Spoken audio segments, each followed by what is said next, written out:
y Ricky Whittle. Aquí está, Milo Ventimiglia, yeah!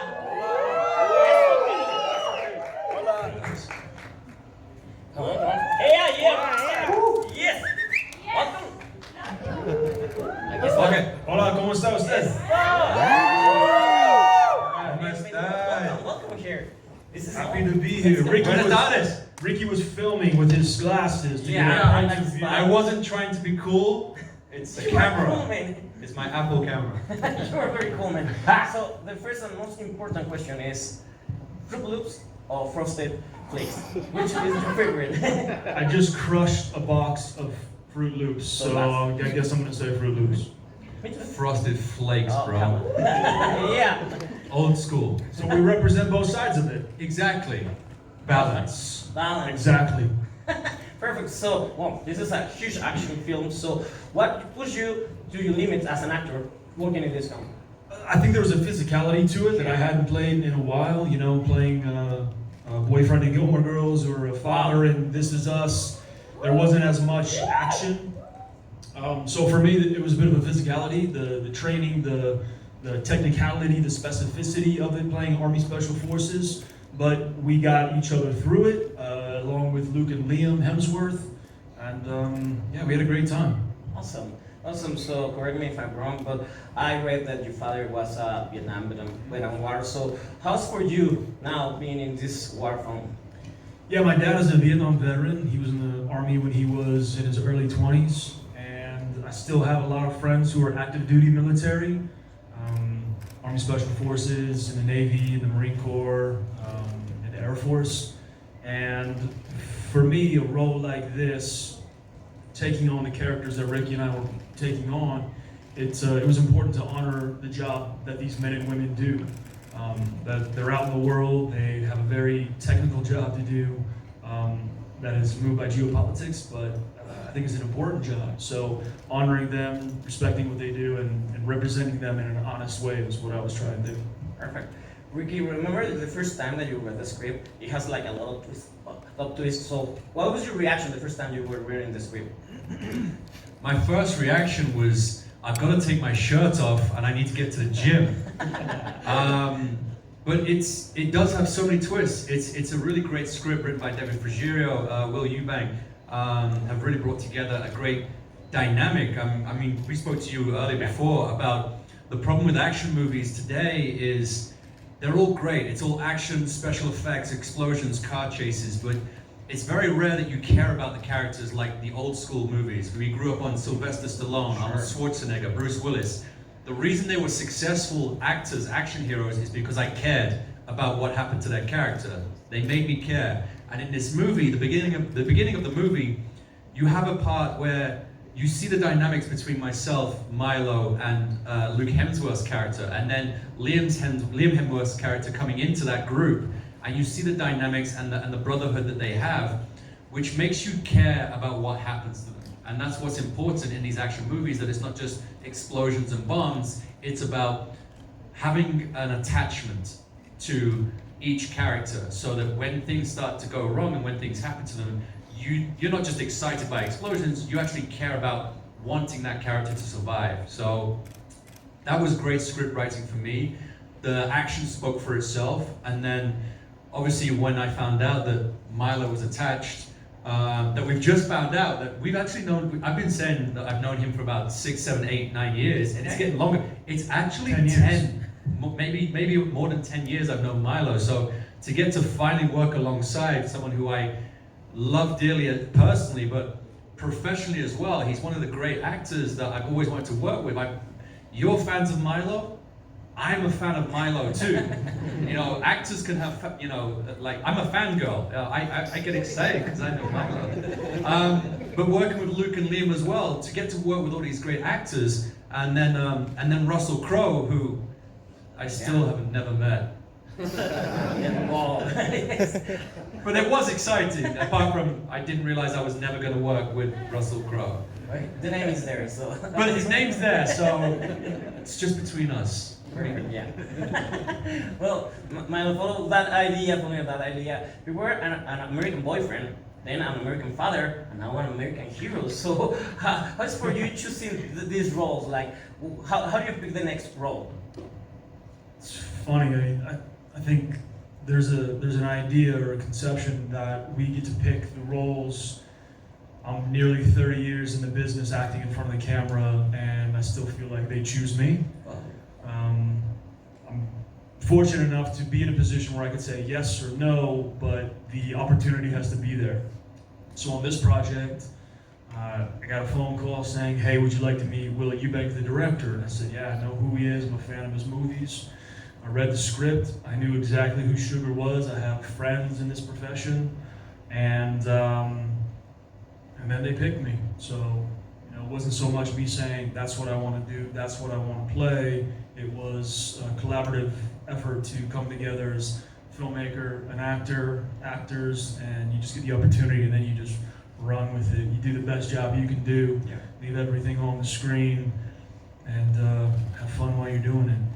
I love it because it's great how like my family will always go, why don't you just be James Bond? I'm like, you'd be a great James Bond. I didn't think of that. I should go and say I'm gonna be James Bond, but like no, you don't get the Broccoli family's gonna come calling. Oh yeah, I was that's right. Ricky Whittle. You never know. Ricky Whittle. But it is funny how fans and family and friends are always like, oh, you should do this. It's oh, thank you. I should. When they ask. When they ask.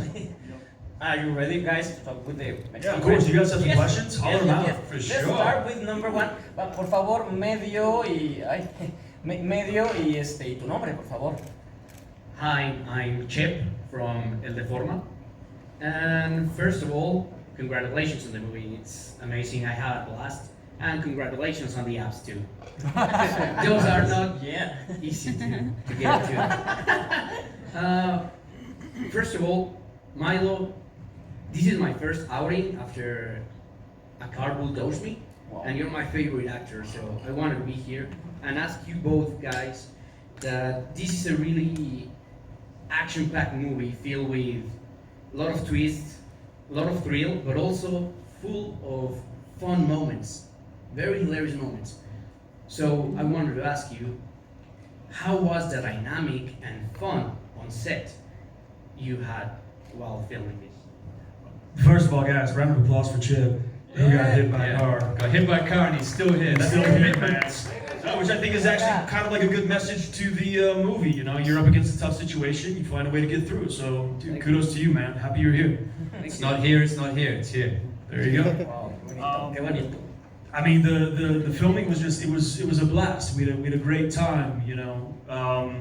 When you get to work among peers you admire, and then you also get to work with friends you've known for a long time, it's just recipe for a good time. And I think when you watch the film, and even when I watch it, I see the good time that we're all having. I see the way we're really engaged with one another.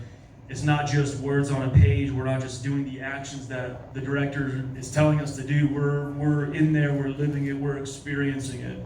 So for me, the most important thing for me personally is always the filming of it. And if that's a great experience, hey, the movie's gonna be what it's gonna be, but it's also icing on top of a cake with the cherry when the movie's also a lot of fun and a good film too. So I'm happy you enjoyed it. Thank you. Thank you. Gracias. Vamos a la pregunta número 2. No sé quién tenga la... Aquí está. Perdón. Venga, medio y tu nombre, por favor. Hola, ¿qué tal? Francisco de C506. Es una pregunta para ambos. Me gustaría saber cómo fue la preparación para las escenas, porque todo fue en espacios muy cerrados, escenarios naturales, muy poca luz.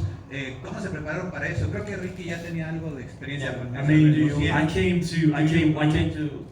I think I'm good. Oh, wow. Did you I get it right? I thought you were joking. Wow, no, I was gonna say, He understood. I was like, I've got a lot of friends that are Army Special Forces, so the preparation and coming to it was quite natural. Understanding, you know, the job specificity of what Army Special Forces does and the silent professionals that they are. They don't talk about it. So there was a bit of a knowledge that I had coming to it, but then once we got there, the training that we got into, the preparation for the roles, because thank you very much, it felt very natural to move as we were. we just found teamwork. We were there supporting one another, working with one another. We had a Australian Special Forces who was taking us through a ton of technical proficiency with our weaponry, with our movements, with our drills, and he was making sure we looked the part. But even beyond that, we could just blend in as Army Special Forces, as operators. So, and then on top of it, there was a lot of physical preparation. Wow. So Did I get all of it? yeah, you get it very well. So please tell us why you understand Spanish. I think I said it before. Cuando vive in Southern California, Okay, perfect. you'd hear, Wow. escuchar. I live in Southern California. Mucho español. Me no hablo Así que lo entiendes. español. Perfect. Well, pregunta número Disculpa. 3. Me again, right here, Juan Carlos. Yeah, is Juan here Carlos. For Reforma newspaper, guys. Godfather. You were mentioning before some important names in the action history of cinema, like Schwarzenegger, Bruce Willis, MILO VENTIMIGLIA. of course. But nowadays it seems, I'm not very sure what do you think, if there are some new names of the new generations that they can follow the steps, because it seems that nowadays we are living just with superhero actions, with actors that they just aspire for that. What can you tell me about the heroes or new heroes for action films? I feel like the day of action, like real action movies that we all maybe, or a majority of us came up with Stallone, with Schwarzenegger, Yeah, Willis. Willis. Like that was absolutely an era that may not be completely replicated. So I think we have to pivot and look in a new direction. There are a lot of superheroes, i.e. a lot of effects. I think the closest thing to it that I've seen recently is more of a Keanu Reeves, John Wick. Yeah. Like really doing some like physically demanding. Otherwise, I think in all of the superhero movies, there's an amazing stunt team, and amazing stunt men and women that do Amazing special effects. that make actors in front of the camera that are reading the lines look so badass. Yeah, I agree. I feel, like I said before when we were talking about the story and building characters that you care about, I feel that there's a kind of, almost a little bit of a toxic masculinity where actors are afraid to look vulnerable. Arnold Schwarzenegger, Sylvester Stallone especially, I loved his characters, every single character that he played, because there was vulnerability there. He was always fighting for his daughter, his wife, or for someone that he loved, and whereas now I feel action is just action for the sake of action. And when someone saves if the Rock saves the day, Vin Diesel saves the day, it's like, cool, you saved the day, but it's not for anything really, Fast and Furious franchise, I loved it. The first movie, I cared about family. Because it was a dynamic between Paul Walker, Vin Diesel, and Michelle Rodriguez, and it was all these kind of beautiful dynamics, but real stunts. That's why I'll go back to James Bond, where I love watching James Bond because you have real stunt people doing real things. I think a lot of the special effects nowadays sometimes takes me out of a movie because I feel like I'm just watching a cartoon, an animation. So for me, I really respected Land of Bad, Rescate Imposible, because of the stunt team that we have, because of the actors doing real stunts, real explosions, real falls, real jumps. And that's what I really respect about different actors that we do have now, in like Keanu Reeves, he's almost Olympic standard in shooting. I was gonna throw in Tom Cruise, who's the highest paid stuntman. Oh my God, he's my idol. He's incredible. for me, he's number one, the absolute number one. Like, the fact that he's at his age and his whole career, he's just been constantly just bettering himself. That for me is the golden ticket right there. There's no one can touch that. The guy broke his ankle in a scene, and still climbed up the side of a building and walked past camera. And they kept that in the movie, which is crazy. So you got to appreciate that sort of commitment. But yeah, it's a very different time now. So will it go back to that? I don't know. I don't know. You want to, and you'll find nostalgic movies like this where I'll answer that. Oh, God. Is it Mom? No, ya. Oh, ok, tenemos otra pregunta, por favor. Acá. Número 4, nombre y medio, por favor. ¿Está entendido? Yeah, Ricky. It's working out. Wow. Thank you, Ricky. Hello, Ricky. Good morning. My name is Aaron Navarro from La Crónica de Hoy. Well, you talk about these superheroes and these action flicks, Sylvester Stallone, Bruce Willis, but also I think you touch a little bit of a subject in the movie, which is about the technology and how war has changed even not only the aspect of war, but only the aspect of making superheroes or heroes in real life. So how do you feel about that when how it's represented in Badland? Not bad, so. I mean, to talk on a larger global level, the genie's out of the box. It is what it is. You know, I think there's ways that technology can help us, and I think there's ways of technology that keeps us out of our human element. And I think we as people have the ability to know when it's time to just be a person and when it's time to let tech be tech. So that's kind of first, but secondarily, you know, tech in movies. Again, I think it's wonderful when applied correctly. You know, Like, I hate high definition cameras now Okay. because I'm really sexy with low definition.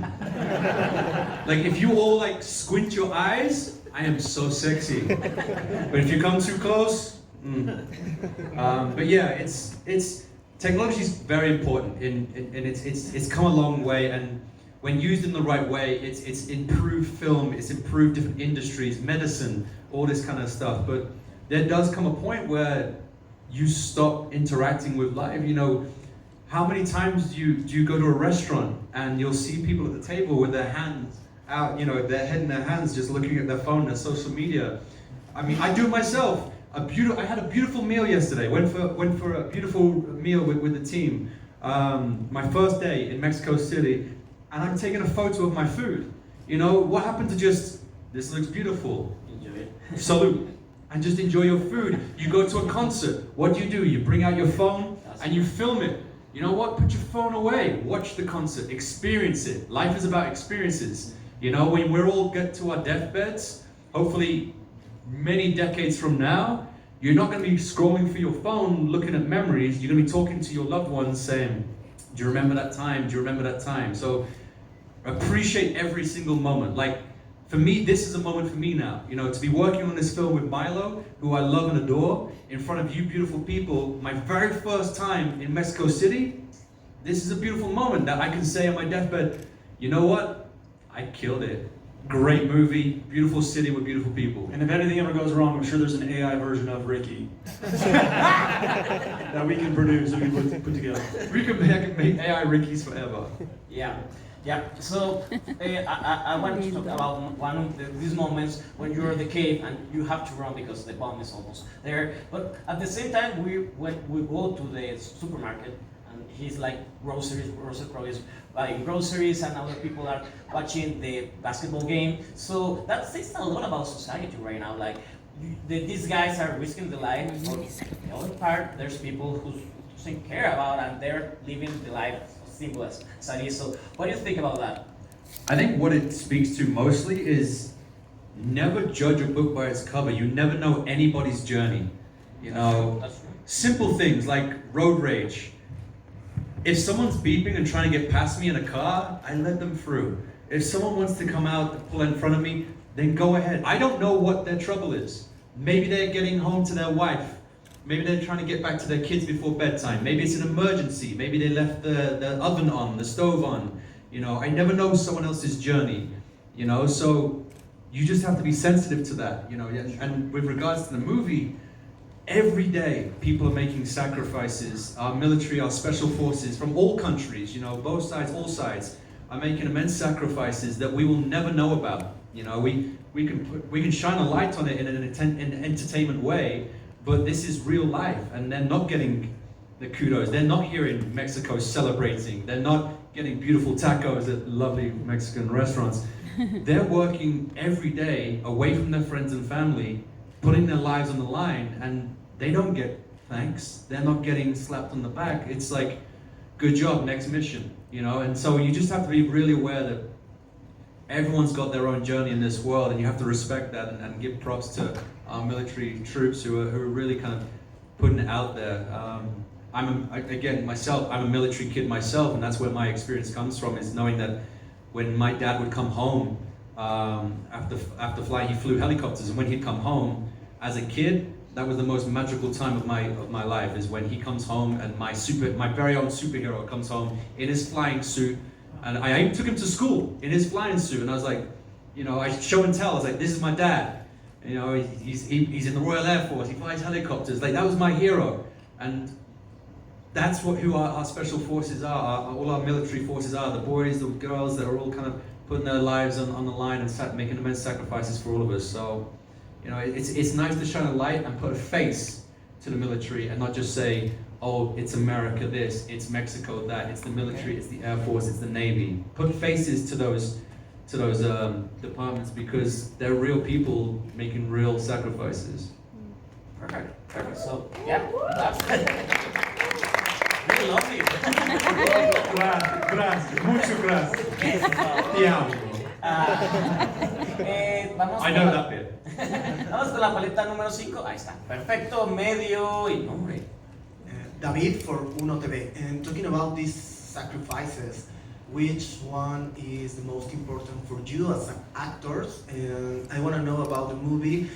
Which was the most complicated sequence you filmed, because it seems really, really hard. Was the first question sacrifices as an actor? Yeah. Anonymity. Okay.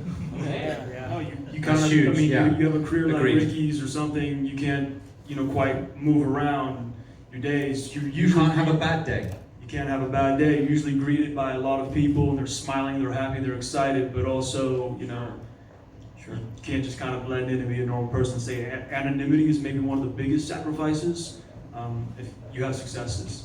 But it's also a good thing, because it gives you the opportunity to meet a lot of people, shake a lot of hands, put smiles on people's faces if you can. And when you have those opportunities, like Ricky said, never having a bad day, that's what you try to do. You try and be a good person, be responsible with your actions and your behavior, to where you can inspire somebody, anybody, to have a better day. So I think that's sacrifices maybe as an actor. Yeah. David, what was your second question? Second question. The most complicated sequence you filmed. Complicated sequence? God, there were several. There were so many. I mean, For different reasons. Yeah. You know, there's obviously the shirtless scenes, there's physicality there, where we built a gym next to the set, and so you had us, all the boys were just like doing chin-ups and like crunches and like just. and we were all bloody in our underwear. We're all bloody in our Yeah. underwear. Like if you look into the room, it's just the three of us in our underwear, sweating, just and all dehydrated, because you know we wanted to make sure that we looked like shredded and stuff. Yeah. So physically, that's very demanding, and it's demanding on your mind as well, because you've got to stay in that kind of mindset for the whole day of filming. And obviously, Milo was having to go through a lot worse than me in that moment. But otherwise, I would say the stuff where we were on the side of the mountain, the quarry stuff. Yeah, for you and I think there was so much going on. There was large explosions, there was a lot of gunfire, there was just a lot happening at the quarry, and like the big firefight toward the beginning of the film. For me, also the fight sequence, just a hand-to-hand combat scene inside of the television room. That was a very difficult sequence. When Will, the director, is asking me to flip over backwards and not break my neck and not break the neck of the stuntman who's holding my neck. That was complicated, but we did it a couple times. And then the stuff down in the tunnels, you know, the kind of like the moment where you see that this team is really beaten. On an emotional level, that was probably personally the most challenging moment for me, knowing here's a human life who is sacrificing everything. And it happens in real life. So I think that one really completely humanized the whole experience for me, and that personally was probably like the most complex sequence to film. Right. So, paleta número 6, ¿quién la tiene? Acá está. Perfecto. Venga. Hello, how are you? Eduardo Gutierrez from Chilango Magazine. I would like to know, as a man, how these characters change you with this opportunity to give faces to these anonymous heroes. And the second part is, how do you enjoy Mexico City? What do you like the most about our city? What are you doing in this time that you're here? Thank you very much. Let's start with the food, Mexico. I'm going back to Los Angeles, very heavy, because the food is so good. I love Mexican food in Los Angeles. I didn't realize it's not Mexican food. It is not. I love Mexican food, and then I got here and I had the tacos, I had the churros, I had everything that I have in Los Angeles, and I'm like, I've been lied to. America is lying to me. The food here is beautiful. I love the spice, I love the food. You know, obviously I know a lot of the Mexicans who are over in Los Angeles. So you're just great people. So this, as a first experience in your country, I'm having a wonderful time. I really am enjoying myself. I forgot the other Masculinity. question. Masculinity. Men, like being, you know, I think there's an interesting thing going on, kind of a reckoning a bit in Hollywood, where the toxicity of the characters that have been out has really been brought to light and challenged in a way that we need to understand who we're pulling up as, who we're kind of celebrating as heroes. So I think when you get an opportunity, like in this film, to play a good man, a strong man, a supportive man, who's also a family man, that just gives inspiration. You know, it's like even for me personally on This Is Us, I played a father for 6 years. I don't have kids myself yet, but yet I understood the importance of who he needed to be, how I needed to play him, coupled with wonderful writing, but how I needed to play him to convey this message of inspiring other men just to be good men, because we need it. Okay. Yeah. Un favor nada más, si pueden poner sus teléfonos en silencio para que no, cuando se les hagan, interrumpan. Ahora sí, vámonos a la paleta número 7, si no me equivoco. Hola, ¿qué tal? Soy Daniel Virgen de Somos Geeks. Mi pregunta es, ¿cuál fue el reto físico más grande para la preparación de la película? ¿Sí, español sí lo entiendes? Sí, ¿verdad? What was the most difficult challenge physical? I think just the daily. Yeah, we literally talk about the physicality of the whole movie. You know, as you can see, we're up and down mountains. The landscape in Australia where we shot the movie was very tough and rugged. You know, huge boulders. I remember shooting that one scene all day. We shot all morning for like 7 hours, like climbed up these huge boulders. It's in the movie for 3 seconds. Maybe 4. You wouldn't even know it. You couldn't pick it out. Nobody's You probably don't even remember it. But we we shot shot it. a vertical climb with all of our gear, like literally like rock climbing up these boulders. And then trying to hold our guns with one hand, and the other hand is on the boulder trying to balance and not fall over, but look cool, but look like we know what we're doing. And then when cut is called, you got to come down that boulder because there's no road going around it.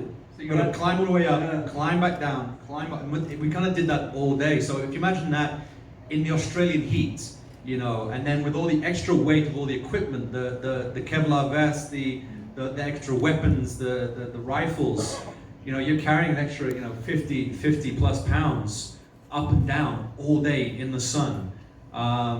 So it's just like knowing that you're doing that every day was pretty tough, you know. So you prepare for it. It's a challenge. It's a challenge, and we, you know, we worked on our cardio once we wrapped. We'd hit the gym and we'd be in there doing our cardio before or after filming, depending on times. We'd be hitting the weights as well, but I wouldn't do legs or arms because my legs were already getting a crazy workout, and I couldn't carry my gun if I worked out my arms because my gun was heavier than most of you out there. So I literally only worked on my chest and my back because that's the only thing that wasn't in pain. Yeah, physical preparation was just every day. Every day you're after it. Every day you're in it. You can't let up. So like we were making sure we were drinking tons of fluids, eating tons of food, and just looking out for one another. That's what you do when you're on a set, particularly playing these roles. All you're doing is looking out for one another the whole time. Perfecto, vamos con la siguiente.